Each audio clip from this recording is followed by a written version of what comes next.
L'information en continu, l'actualité du jour près de chez vous dans la région. Voici le journal préparé par la rédaction ce vendredi 8 février. D'abord vos prévisions météo. Le vent va surtout marquer cette journée. Des rafales jusqu'à 80 km par heure du littoral à la métropole lilloise.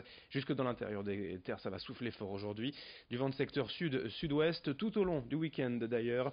Côté ciel, pas de grands changements non plus. Beaucoup de grisailles, des averses tout au long de la journée. Pas de soleil prévu aujourd'hui, mais des températures stables et douces. 9 degrés à Saint-Omer et Lille, 10 degrés sur le littoral de Dunkerque au Touquet. Les prévisions météo complètes comme toujours après ce journal. L'actualité dans la région, c'est d'abord et encore la crise migratoire sur le littoral avec ce jugement hier à Dunkerque d'une affaire datant de septembre 2017. À Grande-Sainte, la préfecture avait ordonné, je cite, la mise à l'abri de 600 migrants vivant dans des camps de fortune. Une action alors contestée par les associations qui dénonçaient plutôt des évacuations déguisées, sans autre choix pour les réfugiés que d'obéir aux forces de l'ordre. L'audience avait lieu hier à Dunkerque après plusieurs mois de procédure, mais il faudra encore un peu de patience pour connaître le verdict qui ne sera prononcé que dans 3 semaines. Globalement, les associations espèrent ne plus jamais voir se répéter ces évacuations forcées dans une ville qui compte, selon elles, plus de 600 migrants, dont 2 à 300 vivraient dehors en ce moment même, les autres étant tout de même à l'abri. Explication au micro de Xavier Silly. On demande que soit reconnu que ces opérations qui ont déjà celle de septembre 2017 étaient bien une évacuation forcée, et surtout on souhaite aussi montrer que la situation à Grande-Sainte empire. Les opérations d'évacuation telles qu'elles ont eu lieu en septembre, elles sont quasiment quotidiennes. C'est un éternel recommencement, les personnes arrivent, s'installent dans les campements, elles sont évacuées quelques jours suivants et puis en fait elles reviennent quasiment le lendemain à chaque fois. Donc on observe qu'en fait ces évacuations qui se font sans l'adhésion des personnes, sans solution d'hébergement adaptée, ne font que créer de nouveaux campements. Ça ne marche pas. Il faut un autre système. En tout cas, les personnes reviennent à chaque fois. C'est un cycle infernal.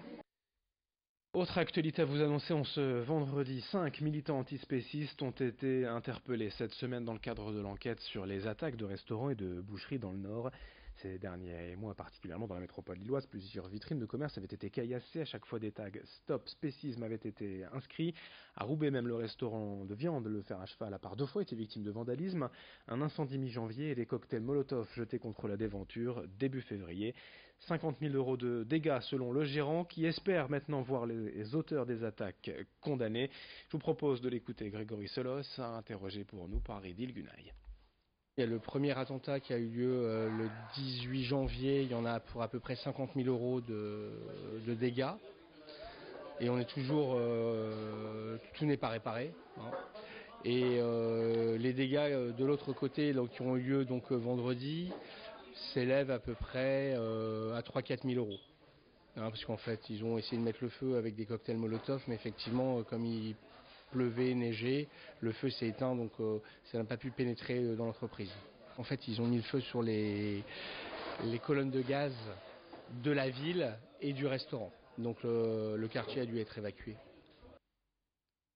Dans cette édition également, quelques images prises hier au circuit de Douvrin dans le bassin minier. Une dizaine d'étudiants de l'université de Lille ont pu découvrir le handicart.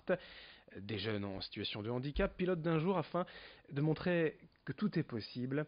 À l'initiative de cette journée découverte, Jean-Claude Planck, maître de conférence à l'université de Lille, lui-même handicapé, il lui manque 2 mains et une jambe, mais il est aussi passionné de cartes. Il roule d'ailleurs sur circuit en compétition depuis 15 ans. Avec le gérant du circuit de Douvrin, ils ont imaginé un kart spécial adapté au handicap. Depuis, l'enseignant s'efforce régulièrement de faire découvrir sa passion, aussi et surtout pour montrer aux jeunes qu'il est possible de tout faire malgré un handicap. Explication au micro de Lucille-Berthe Constant. C'est un système qui permet, si vous voulez, par rapport à une personne valide, au lieu d'avoir une pédale de frein, une pédale d'accélérateur, on retrouve les commandes au volant, donc c'est simplement 2 petites poignées. Mais pour ça, il faut modifier le système de freinage, adapter, faire des calculs un peu pour les pressions sur les freins pour que tout se passe dans de bonnes conditions et surtout avec un maximum de sécurité. C'est important parce que c'est des personnes qui n'ont pas forcément accès à tout, et quand on peut aider les personnes à découvrir le karting, notre passion, c'est toujours agréable. En ce vendredi, il veille de départ en vacances peut-être pour vous, à la montagne ou au ski. Êtes-vous sûr d'être bien prêt? Oui, les chaînes sont prêtes bien sûr, les valises sont faites aussi, mais votre corps, votre organisme est-il prêt à subir une semaine de sport intensive? pour préparer bien sûr votre organisme, le renforcement musculaire des membres inférieurs et du buste, l'amplitude et la souplesse des articulations des membres inférieurs, les réflexes aussi en cas de déséquilibre et de chute, autant de choses à travailler, notamment avec un coach, pourquoi pas, ou en salle de sport, pour éviter tout simplement les traumatismes ou les blessures. En 2017, 130 000 traumatismes ont été dus à la pratique du snowboard et du ski, 27% de blessures aux genoux, qui ont souvent d'ailleurs bien du mal à récupérer. Explication avec un coach sportif au micro de Vincent Vieillard. Ça se prépare par des exercices spécifiques, utilisant des ballons, utilisant des structures qui mettent justement le sportif en déséquilibre lors d'exercices. Et l'organisme va un peu mémoriser des bons réflexes qu'il va pouvoir ensuite reproduire le jour où il sera sur une piste et qu'il va glisser malencontreusement, et le sportif va savoir avoir les bons réflexes pour se rattraper. Alors c'est toujours difficile à cibler, il n'est jamais trop tard pour commencer déjà, même si on a une semaine du départ, il vaut mieux faire quelques séances de préparation physique, même si le mieux c'est de s'y prendre 2 à 3 semaines avant. Donc encore une fois, il n'est jamais trop tard pour commencer.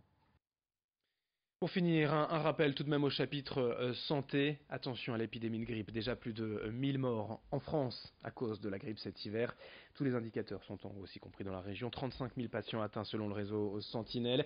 Je vous rappelle qu'en cas de toux ou d'éternuement, puisque le virus se propage par voie aérienne, il vaut mieux se cacher la bouche et le nez avec l'avant-bras plutôt qu'avec les mains. Et plusieurs fois par jour, bien évidemment, ce sont des conseils élémentaires. Se laver les mains plusieurs fois par jour pour éviter de transmettre le virus en touchant tous les objets du quotidien, surtout si on travaille dans des espaces communs, en open space par exemple. On termine également ce journal avec des images du Salon de la Rondeur et du Bien-être ce week-end à Wattrelos pour la 4e édition organisée par l'association Rondissima. Une 50aine de stands dédiés aux formes généreuses, sans complexe, pour le plaisir de se sentir belle tout en rondeur, avec également 2 défilés de mode et l'élection dimanche de Miss Rondissima. C'est à la salle Salengro de Wattrelos. Vous voyez, c'est en préparation. Aujourd'hui encore, demain samedi et dimanche à Wattrelos, le Salon de la Rondeur et du Bien-être à Wattrelos. Fin de cette édition régionale. Dans un instant à suivre vos prévisions météo, d'autres infos encore à suivre juste après. Merci de votre fidélité et très bonne journée à toutes et à tous.